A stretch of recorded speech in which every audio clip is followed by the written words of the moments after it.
الحمد لله رب العالمين والصلاة والسلام على رسوله الكريم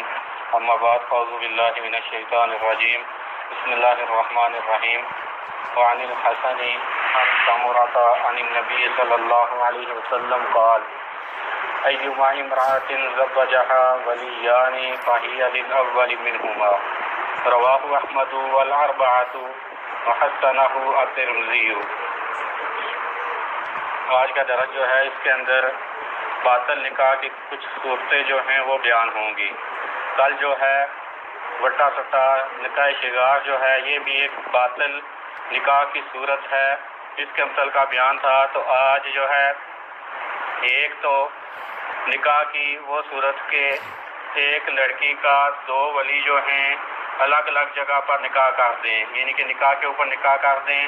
یہ باطل صورت ہے، یہ ہم پڑھیں گے۔ اور دوسرا جو ہے اسی طرح غلام جو ہے وہ اپنے آقا کی اجازت کے بغیر شادی کر لے تو یہ باطل نکاح ہے۔ اور اسی طرح جو ہے باطل نکاح کی ایک صورت یہ بھی ہے کہ دو رشتے جو ہیں، دو لڑکیاں جن کا رشتہ آپس میں ہے ان کو اکٹھا کرنا، یہ باطل شکل ہے، یعنی کہ بہن کو جمع کرنا، پھوپھی اور بھتیجی کو، خالہ اور بانجی کو، تو اس کے بارے میں ہم پڑھیں گے۔ تو پہلی صورت نکاح باطل کی آج جو ہم پڑھیں گے وہ یہ ہے کہ ایک لڑکی کے دو ولی ہیں، دونوں الگ الگ شادی کر دیتے ہیں۔ حسن وہ سامورا سے بیان کرتے ہیں، وہ نبی صلی اللہ علیہ وسلم سے بیان کرتے ہیں کہ نبی صلی اللہ علیہ وسلم نے فرمایا کہ جو عورت ایسی ہو کہ جس کے دو ولی ہوں تو دونوں ولی جو ہیں شادی کر دیں اس عورت کی، تو فرمایا کہ فَهِيَ لِلْأَوَّلِ مِنْهُمَا، وہ لڑکی جو ہے اس کی شادی پہلے ولی نے جدھر کی ہے ادھر شادی وہ منعقد ہوگی۔ یہ روایت جو ہے مسند احمد میں ہے اور سنن اربعہ یعنی کہ سنن ابی داؤد، ترمذی، نسائی میں ہے، اور ابن ماجہ کے متعلقہ جو ہے شیخ کہتے ہیں کہ مجھے نہیں ملی، اور امام ترمذی نے اس کو حسن قرار دیا ہے۔ اصل میں یہ روایت جو ہے یہ حسن بصری رحمہ اللہ تعالیٰ عنہ یہ تابعی ہیں، یہ بیان کرتے ہیں صحابی رسول سامورا سے۔ تو بعض کے نزدیک یہ تابعی جو ہیں حسن بصری رحمہ اللہ،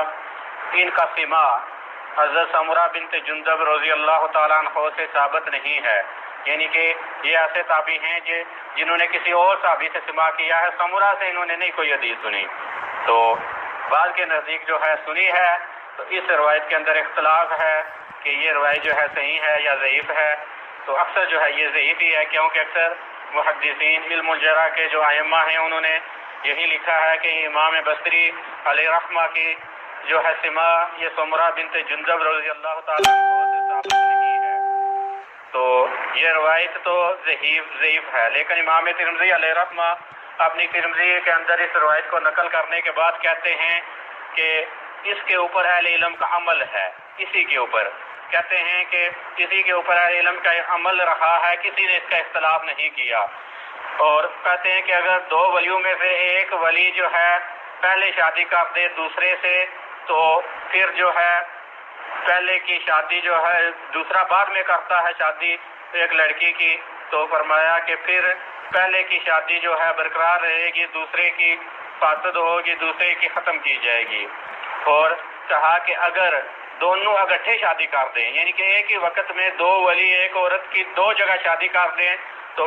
امام ترمذی علیہ رحمہ کہتے ہیں کہ پھر دونوں نکاح کو باطل کیا جائے گا۔ اور امام ترمذی کہتے ہیں کہ یہ امام ثوری علیہ رحمہ اور امام احمد اور امام اسحاق بن راہویہ ان کا قول ہے۔ تو یہ جو ہے اگر ایک لڑکی مثلا اس کے دو بھائی ہیں، باپ نہیں ہے تو دو بھائی ہیں، دونوں جو ہیں سکے بھائی ہیں، تو دونوں ولی بن سکتے ہیں۔ ایک بھائی نے لڑکی کی شادی کسی اور جگہ پر کر دی، دوسرے نے کسی اور جگہ پر کر دی، تو یہ مصلحت پیدا ہوتا ہے۔ روایت تو ضعیف ہے، لیکن امام ترمذی علیہ رحمہ کے نزدیک جو ہے مسئلے کے اوپر عمل اسی طرح کیا جائے گا کہ اگر دونوں نے شادی کر دی تو پھر پہلے ایک نے پہلے کی دوسرے نے بعد میں کی لڑکی کی شادی، تو جس نے پہلے کی تھی پہلا نکاح جو ہوگا وہ برقرار ہوگا، دوسرا نکاح ختم کیا جائے گا۔ اگر ایک ہی وقت کے اندر دونوں کرتے ہیں تو امام ترمذی علیہ رحمہ کہتے ہیں کہ پھر دونوں نکاح ختم کیے جائیں گے۔ تو یہ بات جو ہے درست ہے امام ترمذی علیہ رحمہ کی۔ تو اگلی روایت جو ہے وہ غلام آقا مالک کی اجازت کے بغیر شادی کر لے تو اس کی شادی جو ہے منعقد نہیں ہوتی۔ حضرت جابر بن عبداللہ رضی اللہ تعالیٰ عنہ کہتے ہیں کہ رسول اللہ صلی اللہ علیہ وسلم نے فرمایا کہ ایما عبد تزوج بغیر اذن موالیہ او اہلہ فہو آخر، فرمایا کہ جو غلام اپنی شادی کر لے اپنے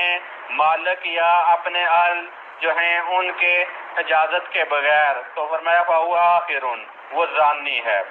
یعنی کہ وہ زانی ہے، اس کا نکاح منعقد نہیں ہوگا۔ یہ روایت جو ہے مسند احمد میں ہے، سنن ابی داود میں ہے، سنن نسائی میں ہے، سنن ترمذی میں ہے۔ امام ترمذی نے اس کو صحیح قرار دیا ہے اور اسی طرح امام ابن حبان نے جو ہے اس کو صحیح قرار دیا ہے، لیکن ان ائمہ نے صحیح قرار دیا ہے، لیکن جو ہے بعض کے نزدیک جو ہے یہ جو ہے روایت واسند صحیح ثابت ہے، یہ بھی نہیں ہے، لیکن یہ بات بھی اس کے اندر جو بیان ہوئی ہے وہ بات درست ہے، کیونکہ غلام جو ہے وہ اپنے مالک کے ماتحت ہوتا ہے تو اس کو شادی کے لیے جو ہے اجازت ضروری ہے اس کی، کہ وہ اپنے مالک سے اپنے آقا سے شادی کی اجازت لے گا، شادی کی اجازت لے گا تو بعد میں وہ خود اجازت شادی کر سکتا ہے، لیکن ایک دفعہ اسے اجازت لینی پڑے گی۔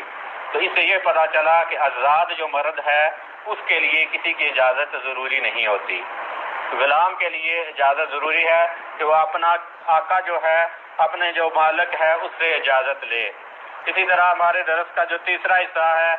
باطل نکاح کا، کہ دو عورتوں کو ایسے دو رشتے جن کو جمع کرنا منع ہے اگر جمع کیا جائے تو باطل نکاح ہوگا، ان میں سے ایک جو ہے اس روایت کے اندر جو بیان ہوا ہے وہ یہ ہے کہ خالہ اور بانجی کو، پھوپھی اور بھتیجی کو جمع کرنا۔ سیدنا ابو ہریرہ رضی اللہ تعالیٰ عنہ بیان کرتے ہیں کہ رسول اللہ صلی اللہ علیہ وسلم نے بیان کیا کہ لا یجمع بین المرأۃ و عمتها، فرمایا کہ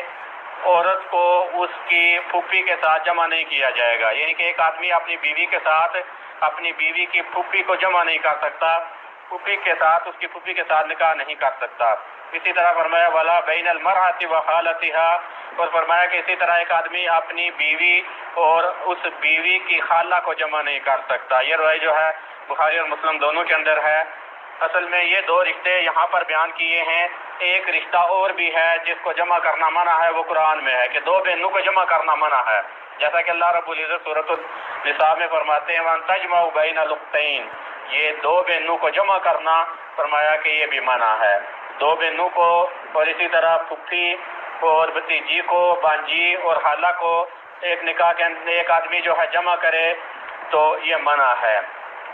اصل میں شریعت جو ہے ایک سے زیادہ نکاحوں پر ابھارتی ہے، ایک سے زیادہ نکاح کرنے کی رغبت دلاتی ہے، ایک سے زیادہ نکاح کرنے کا شریعت جو ہے کہتی ہے، جیسا کہ اللہ رب العزت نے فرمایا فَانكِحُوا مَا طَابَ لَكُم مِّنَ النِّسَاءِ مَثْنَىٰ وَثُلَاثَ وَرُبَاعَ، فرمایا کہ نکاح کرو جو عورتیں تم کو اچھی لگیں، دو دو، تین تین، چار چار، تو یعنی کہ چار آخری حد شریعت نے بیان کی ہے۔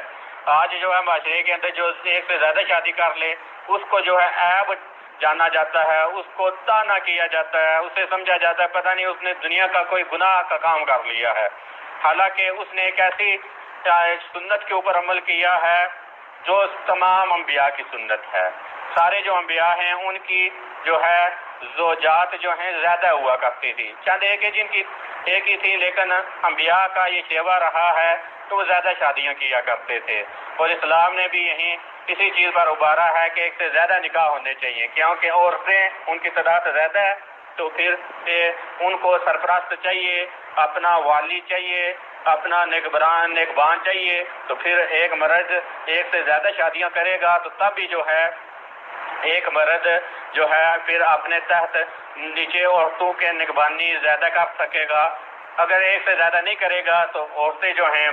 بغیر نکاح کے، بغیر نگبان کے، بغیر سرپرست کے رہیں گی، تو یہ ضرورت ہے۔ اور اسی طرح کی اور ضرورتیں ہیں کہ جن کے لیے جو ہے ایک سے زیادہ نکاح کرنے پر شریعت ابھارتی ہے، اور یہ جو روکا جاتا ہے ایک سے زیادہ نکاح نہ کیا جائے، یہ نصارہ جو ہیں، عیسائی جو ہیں، ان کی طرف سے جو ہے یہ ایک دعوت پیش کی جاتی ہے کہ شادی ایک ہی ہو، شادی ایک سے زیادہ شریعت کہتی ہے، لیکن عیسائی نصارہ جو ہیں وہ کہتے ہیں شادی ایک کرو، باقی جو ہے حرام کام جتنے مرضی کر لو۔ تو یہ اسلام نہیں کہتا. اسلام کہتا ہے پاک دامنی کی زندگی گزارو، ایک شادی کے علاوہ زیادہ کی ضرورت ہے تو ایک سے زیادہ کر لو. ہاں، ساتھ یہ بھی اسلام کہتا ہے کہ عدل بھی کرو. اگر عدل نہیں کرو گے تو پھر ایک ہی کرو، عدل نہیں کر سکتے تو پھر ایک ہی کرو. تو عدل کرنے والا آدمی ہو تو پھر اسلام جو ہے اس کو یہی ابھارتا ہے کہ ایک سے زیادہ نکاح کیے جائیں. اسی لیے تو یہ کہا کہ بیوی کے ساتھ پھوپھی کو نہ جمع کرو، بیوی کے ساتھ اس کی خالہ کو نہ جمع کرو، بیوی کے ساتھ اس کی بہن کو نہ جمع کرو. اس کے علاوہ باقی دنیا کی جو مرضی عورت ہے اس کے ساتھ شادی کر لو، لیکن کرو 4 تک. تو یہ جو ہے اس روایت مبارکہ کا ایک تو ظاہری مفہوم ہے، ایک باطنی مفہوم جو ہے یہ ہے کہ ایک سے زیادہ نکاح کرنے پر شریعت ابھارتی ہے. اسی لیے کہا کہ یہ رشتے جمع نہ کرو، باقی اس کے علاوہ جن مرضی عورتوں کے ساتھ تم شادی کرو لیکن ایک سے زیادہ شادی کرو. تو یہ شریعت اس چیز کے اوپر ابھارتی ہے. تو کل کے درس کے اندر جو ہے یہ بیان کیا جائے گا کہ اگر ایک آدمی جاتا ہے حرم کے اندر، احرام پہنتا ہے، تو اس کا نکاح کرنا کیسا ہے، حالت احرام میں نکاح کرنا کیسا ہے، اس کے متعلقہ جو ہے ہم کل پڑھیں گے. واستغفر اللہ لی ولکم ولسائر المسلمین والمسلمات وآخر دعوانا ان الحمد للہ رب العالمین.